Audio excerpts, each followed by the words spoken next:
Good day. These are notes that you will have to copy out. And in fact, there are 3 examples of how to compare the strengths of oxidizing agents and reducing agents.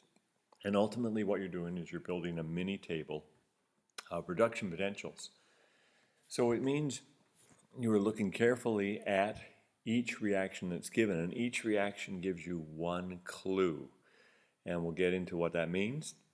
Then we'll build a table, and in 17 and 19, then we'll show you other kind of questions that we can add on once you've made the table. So 16, we'll start with a straightforward one. So this is what the question says in the textbook. So you don't have to recopy the question. You can just put down number 16 and then start attacking. If we're comparing oxidizing agents, I would underline this CO2 plus, and I would underline the Zn2 plus. And that way I always like to compare them as oxidizing agents. The arrow points to the right. That means CO2 plus is stronger than Zn2 plus. Now what gets tricky, in the second equation, Mg2 plus is compared to nothing because we don't have it. So here's what you have to do to attack this question. So you're going to take each equation and you're going to compare them as oxidizing agents. So in the first equation, CO2 plus is stronger than Zn2 plus. I'm comparing them as oxidizing agents. I just find that simplest because then automatically it leads you to a table of reduction potentials. This means CO2 plus is a better pusher. It can drive the reaction. Similarly, zinc would be a stronger reducing agent than cobalt, but we don't worry about that. So just worry about oxidizing agents, and that means a higher oxidation state. CO2 plus is higher than CO, and Zn2 plus is higher than Zn. Yeah, so here we are. Boom and boom. Fried chicken. Let's try it again.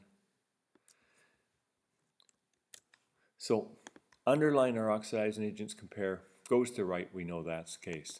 The second one's trickier because we have to figure out what the products would have been.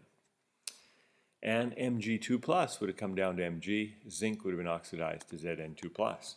But the arrow is going in the other direction. So what does that mean? Well, when we compare our oxidizing agents, we're comparing our Zn2 plus and our Mg2 plus. No reaction means our arrow is actually pointing to the left. And that's why Zn2 plus is stronger than Mg2 plus. So these are the piece of information I get from each of these redox reactions. Now all I have to do is put them in the right order. Oh, CO2 plus is stronger than Zn2 plus, and Zn2 plus is stronger than Mg2 plus. So that's my interpretation. I've got the 3 things now in the proper order, and now I make a table of reduction potentials. Just like you have, but instead of having lots and lots of them, we only have 3. CO2 plus is going to be our strongest oxidizing agent, and Mg will be our strongest reducing agent. So hopefully that's making sense. If not, watch it one more time, and I think things will start to twig. So what you're doing is you're looking at the question given.